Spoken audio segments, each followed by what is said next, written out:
celebrating 10 years of possibility. Pilot Flying J and Halloran Hilton Hill present Anything is Possible. Today's guest, Will Overstreet.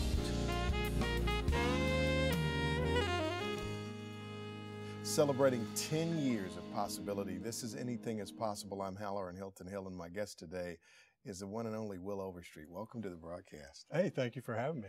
So, at the time of this taping, you're just on the brink of becoming a father.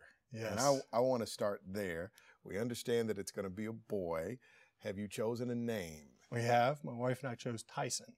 When you think about your son's future, right, and you think about him being born at this point, the first thing that struck me was you're going to be a dad. You have a dad. The world that he is coming into, what do you think his possibilities are? I really think it's endless because this world has gotten so much smaller. I mean, even today with my business, we compete with companies all over the world and compete in different markets. And I think it's going to be so amazing for somebody at this age growing up because they're going to see things change faster and faster. New technologies come out. The things that happen and occur are just going to be accelerating, much like they accelerated over my father's lifetime from TV coming into now the computer. And do you envision a football player?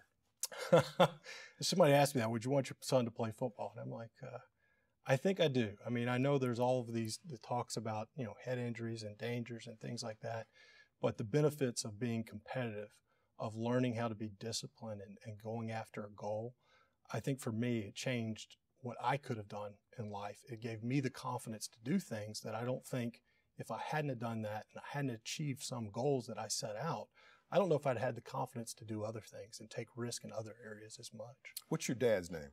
Jim Overstreet. Jim. So when Mr. Jim Overstreet held you as a baby, do you think when he looked down at you, he saw a college football team captain and an NFL athlete? No, there's no way he did. And I'll tell you why I know that, because he came up to me after a game. I had a really good game in college. And he said, Will, I don't know who your father is because I don't know where you got the talent, actually. And so I think for my father, it was an experiment of where did this talent come from? Because where he played athletics, it obviously wasn't at the same level. And just the differences in him and me that a lot of things I do carry over from him. But then some levels of talent and what I can do are very, very different in what we have the ability. All right, so let's scroll back. Let's go back to Jackson, Mississippi. Okay. First, would you give me your best stats? Height, weight, that kind of stuff. When I was in prime shape. Prime. Okay, good. I was assuming that. I think I was 6'3.5", about 255. I could bench press 400, and I ran a 4.58. Wow. Yeah. Sweet chili peppers. All right. So Jackson, Mississippi, that's a big boy. That's a big, strong guy. You said your father didn't perceive that you were going to be a football player. So you grow up in Jackson, Mississippi, son of a lawyer and then a CEO. How did you come to be the athlete you became? Because you were not just a good athlete, you were a great athlete. Yeah, well, it started. I mean, from very early on, they put me, when I think I was 3 years old, I was swimming swim meets. And from there, I started doing, baseball, basketball, track. I did every single sport. And about my 7th grade year, I told my parents I want to play football this year. And I came out, played football, and at every other sport, I worked really hard to be good at. But there was always somebody better and they didn't have to work as much. When I started playing football, about halfway through the year, the light switched on and said, oh, this is what I need to do. This is how you play well, and this is what you need to bring to the game. And then from then on, when I started doing practice or working out or doing weightlifting, if there was someone and myself and we were on the same level, and 2 weeks later, if you judged us, I'd be 3 steps ahead of them and they'd be at that same plane. By doing the same activities, the same weights, I would have gone up in, my bench press would have, gone up that much. My squat, my whatever lifts would have gone up tremendously. What were you squatting, by the way? You mentioned 400-pound bench press. Well, in high school, I squatted 550. Oof. Yeah, so it was a difference, and it was just amazing because my body just took to it. It took to it. The muscle would come on so much faster than anyone else, and then there were just things that I could do when you're playing a sport or you're doing something that you know God just gave you ability to do. Is I would start doing something, and I would just react, and I wouldn't know what I'd done, but it turned out that was the right thing to do. I made a big play or great play, and I kind of sat there and would think about, what did I do? How can I repeat that? And I wouldn't really even understand. I'd have to go back later on and watch the tape to see what did I actually do, because my body was reacting more so than what I was actually thinking about. So I think what I'm tracking on then is that you're trying all different sports. Mm-hmm. You land on football, you start making progress, and the progress made you see possibility. Exactly. That's the best way to say it. That I remember I was in 8th grade, and I said to my father, I go, listen, if I can get a full-time ride to a major college, you have to buy me a car. And so in 8th grade, he goes, sure, whatever. Yeah, okay, yeah. Hey, why don't you just say, if you're captain of the team, we'll go leather seats. Exactly. So, you know, I have an 8th grader throwing that up to him and saying, this is what I'm going to do. Wow. All right, so I want to take a little break here. Jackson, Mississippi, you have brothers and sisters? I do. I have an older sister. All right, so you're living in Jackson, Mississippi. You take to football like a duck to water. You start making progress. You tell your dad in the 8th grade, here's our deal. You're a deal maker, because we're going to talk about Will Overstreet, the businessman, too. You're a deal maker. You make the deal for a new car if you can get a full ride. I want to pick up the story there because I want to see how we go from Will, the 8th grader, in search of a car, maybe not a career, but a car, to a guy who ends up playing at the University of Tennessee and then going on to the NFL. He's a deal maker. His name is Will Overstreet. We'll be back with more in a moment. Possibility powered by Pilot Flying J, Covenant Health, Home Federal, and the Knoxville News Sentinel. Coming up. When I showed up on my official visit, I met Coach Fulmer, stood around with everybody, and I just got this feeling of I fit. We're celebrating 10 years of possibility. This is Anything is Possible. I'm Halloran Hilton Hill. Great stories about great people who prove with their lives that anything is possible. And these people I call possibility engineers. They take nothing and make something out of it. Will Overstreet's dad said, yeah, let's get you a car if you end up playing for a major school. You started to make real progress. You negotiate this deal for the car. Take me from 8th grade and get me to the University of Tennessee. Yeah, so from there, in 8th grade, I then continued to play, continued to work out. Really, even more so in 9th grade, just dedicated myself to football, saying that's what I want to be. That's what I want to do. And then about in the 10th grade year, I started playing, and there was a couple of guys and older, seniors and juniors that were being recruited by their schools. And when they came in to watch tape on them, my first offer actually from Stanford University, one of their coaches came in and saw one of our guys that they were trying to get as a scholarship, came in and said, actually, we would like to offer you a scholarship. So it was my 10th grade year, so I was like, okay, so I've got that one down. So to my father, I'd earned my car at that point in time. And then from there, the number of schools that would come to see these other individuals would start offering me scholarships at the exact same time. So, by the time I'm going into my senior year, I've got a whole file cabinet full of letters and offers from different schools across the country. And, was looking at it that year, taking some official visits and, had talked, my father had actually, my junior year on spring break, had actually taken me out to several different schools around the Southeast, Virginia, North Carolina, and had just called ahead and said, hey, I'm bringing my son. We'd like to see your facilities, your school, everything. No official visit, just my father taking me around because he wanted me to see outside of the Ole Miss and the Mississippi States, and without the pressure of you're on an official visit, how would they treat us, one? And then what was that university or school like? And so we did that, and on the way back, we stopped at Tennessee. And we went around, they had somebody show us around, and we got to see the facilities and see everything. And so they kind of entered into the discussion at that point in time. One, they had really never offered me a scholarship, but all of a sudden they said, wow, this guy's come by, let's check out his tape.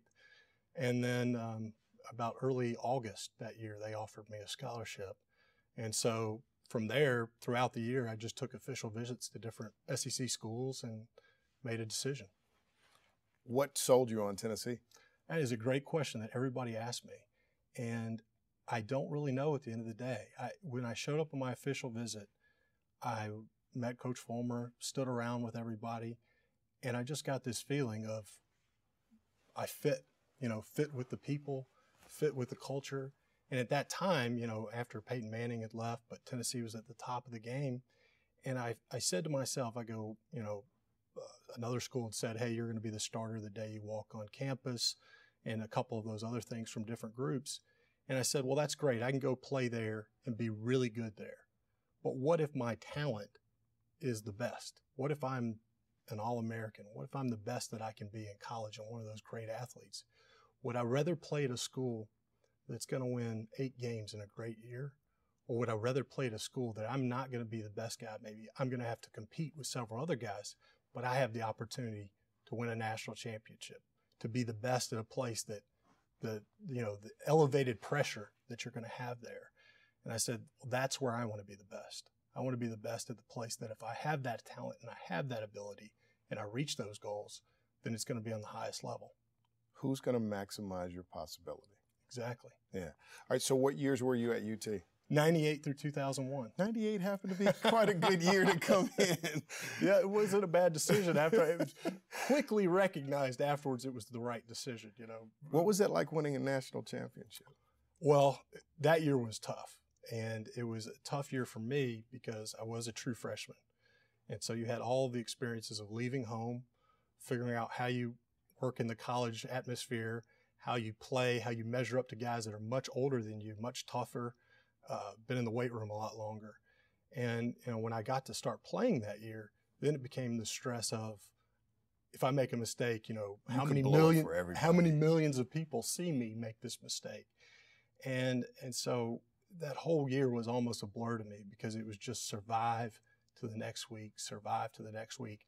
That's probably why I did as well as I did, is because it wasn't thinking about what am I going to do a month from now. It was, you had to live in the moment. I had to live in the moment, get to the next week, Will. So you bounce to the NFL. You make it to the NFL. I think my notes say you were drafted in the 3rd round. Correct. You end up in Atlanta. I do, yeah. And you got to start all over. Start all over. What was that like? Tough, because it's a different culture. It's a the game really does change. And when you get to the pro level, it's not about necessarily winning and losing. It's a job. It's a business. People view it that way within the organization, and you start having to learn, thinking for yourself that, this guy might be telling you something. Is that correct? Is that what you should be doing? Right. So it starts becoming to have multiple levels of you having to go through and think through you are in a business at that point in time. And then just culturally, the differences that are in the NFL, the lifestyle obviously opens up. You have a much bigger target on your back because now you're not just a football player, but you have a lot of money. Right. And so that world opens up to a larger crowd of coming on to you and of trying to figure out ways how to get close to you. And, a lot of times it calls you to come back and be kind of nervous about what's going on around you and doubt certain relationships you have of why are they there, what's going on.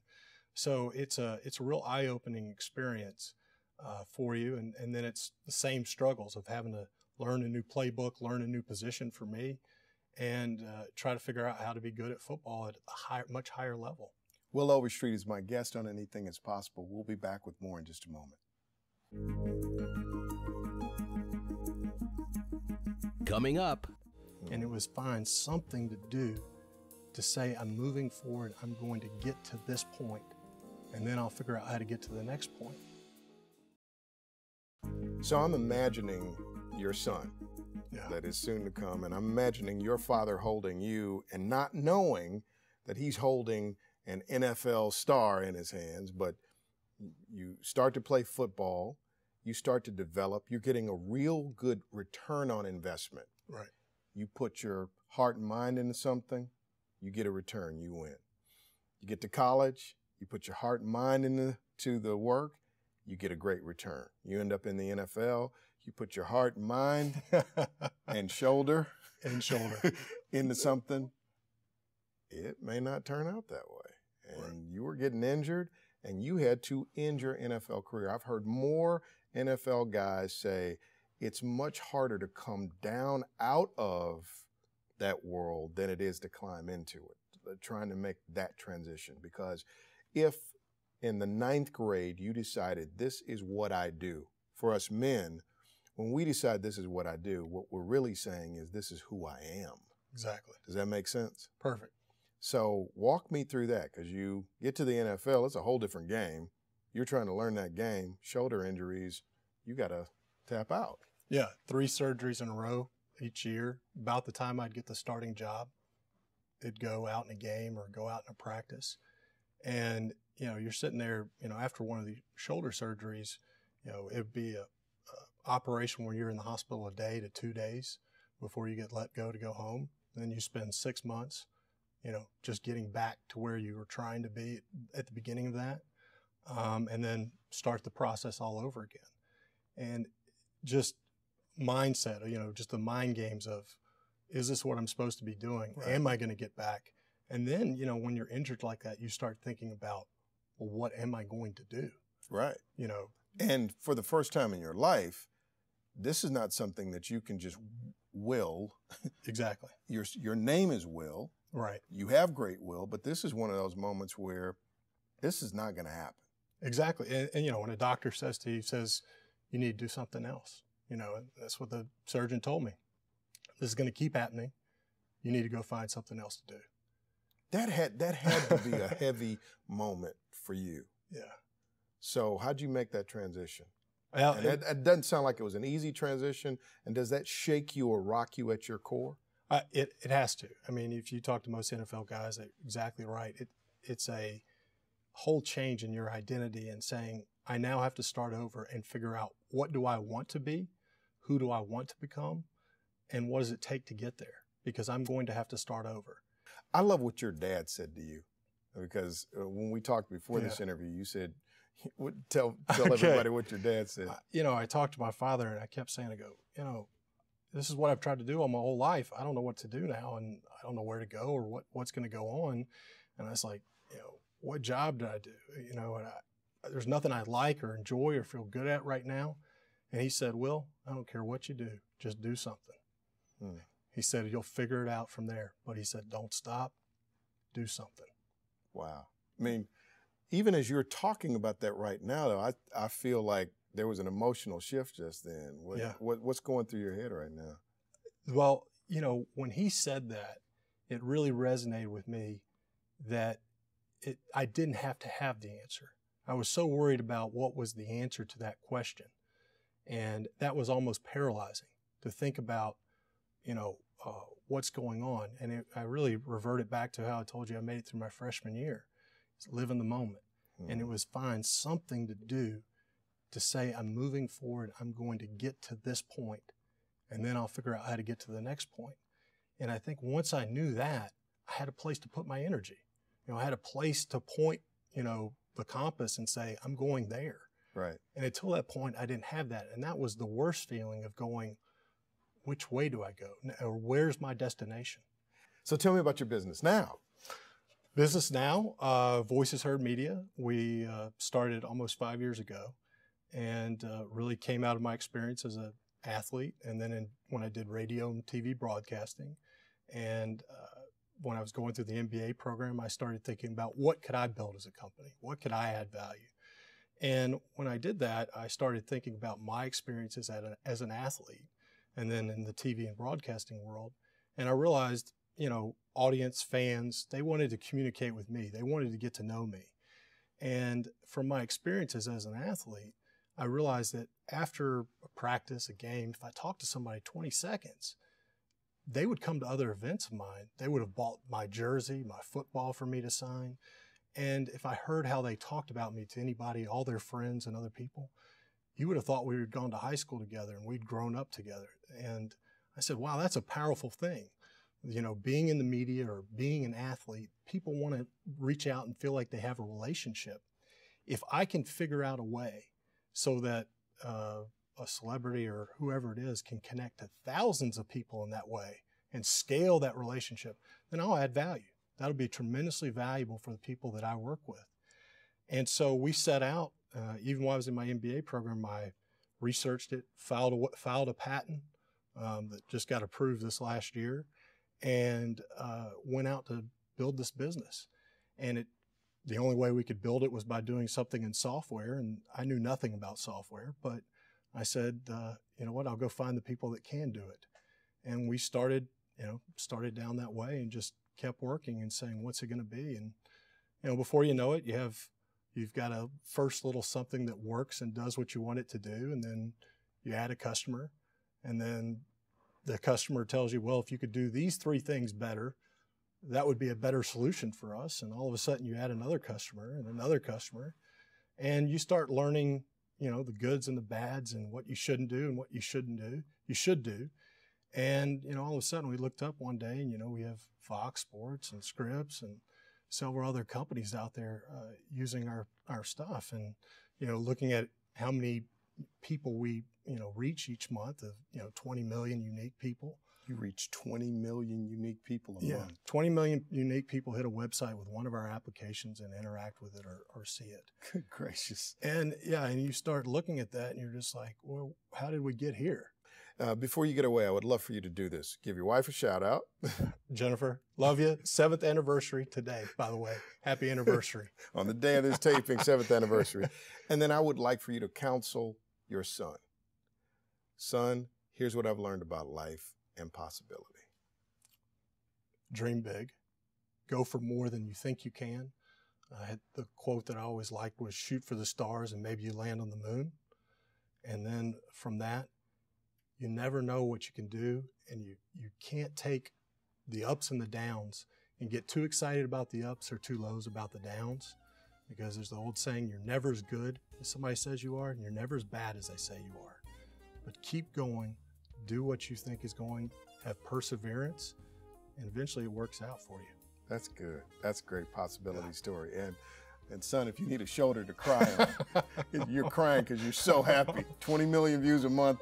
You're crying because you're happy. Will Overstreet, thanks for coming by. Appreciate it. We'll see you next time.